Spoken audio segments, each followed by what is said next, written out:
ফাহাদ তো Dubai sheep করছে। What? হ্যাঁ ম্যাডাম, আমি শুনছি যে ফাহাদ কি মীরাকে দুবাই শিপ করছে। ফুফা আমি কিচ্ছু বুঝতে পারতেছি না, মেরিনকে খুঁজে পাচ্ছি না কোথাও। খুঁজে পাচ্ছি না মানে? ফুফা আমি কি করবো বুঝতেছি না, কোথাও নাই।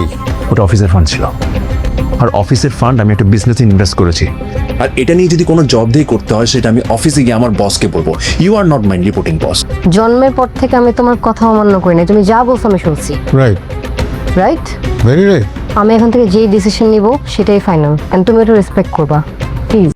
হ্যালো আসসালামু আলাইকুম বন্ধুরা, ফাহাদ কিন্তু এবার মীরাকে নিয়ে দুবাই শিফট করতে চলেছে। এটা জানার পরে সায়রা কি ফাহাদকে অফিস থেকে বের করে দিতে চলেছে, অন্যদিকে মেরিনকে কিন্তু খুঁজে পাওয়া যাচ্ছে না। মেরিন কি সামিরের সাথে অভিমান করে বাসা থেকে চলে গেল নাকি কি অমুক আসতে চলেছে, এটা আমাদের গল্প নাটকটির 15 নম্বর এপিসোডে। আপনি কি করলে কোথায় গেলে আগামীকালকের মধ্যে এই নাটকটির 35 নম্বর এপিসোড আমাদের ইউটিউব চ্যানেলে দেখতে পারবেন। বিস্তারিত জানিয়ে দেবো আজকের এই ভিডিওতে। সেটার জন্য প্রথমে আমাদের ইউটিউব চ্যানেলটি সাবস্ক্রাইব করে দেওয়া লাগবে, আর আমাদের কমেন্ট বক্সে 35 নম্বর এপিসোড লিখে কমেন্ট করা লাগবে। বন্ধুরা, এটা আমাদের গল্প নাটকটির 35 নম্বর এপিসোডে আপনারা এমন কিছু চমক দেখতে পারবেন যা এই সম্পর্কের গল্পকেই মোড়কেই পরিবর্তন করে দিয়ে চলেছে। ফাহাদ এবার মীরাকে নিয়ে যখন দুবাই শিফট করতে যাবে, এটা যখন সায়রা জানতে পারবে, সায়রা এমন কিছু পদক্ষেপ নিতে চলেছে যা ফাহাদের জীবনে কিন্তু বড় একটা কাল নেমে আসবে। তো ফাহাদকে কি তাহলে এবার অফিস থেকে ফায়ার করে দিতে চলেছে? অন্য মেরিনকে বা কেন খুঁজে পাওয়া যাচ্ছে না, মেরিন কোথায় চলে গেল? মেরিন কি সামিরের সাথে অভিমান করে বাসা থেকে চলে গেল? তো কি চমক আসতে চলেছে তা দেখতে পারবেন এই নাটকটির 35 নম্বর এপিসোডে। এই নাটকটির 35 নম্বর এপিসোড দেখার জন্য এখনই আমাদের ইউটিউব চ্যানেলটি সাবস্ক্রাইব করে রাখুন, আর আমাদের কমেন্ট বক্সে 35 নম্বর এপিসোড লিখে কমেন্ট করুন। বন্ধুরা, আপনারা কে কোন জায়গা থেকে ভিডিওটা দেখতেছেন অবশ্যই আমাদের কমেন্ট বক্সে জানাতে ভুলবেন না। আমরা আপনাদের প্রত্যেকটা কমেন্টে রিপ্লাই দেওয়ার চেষ্টা করব।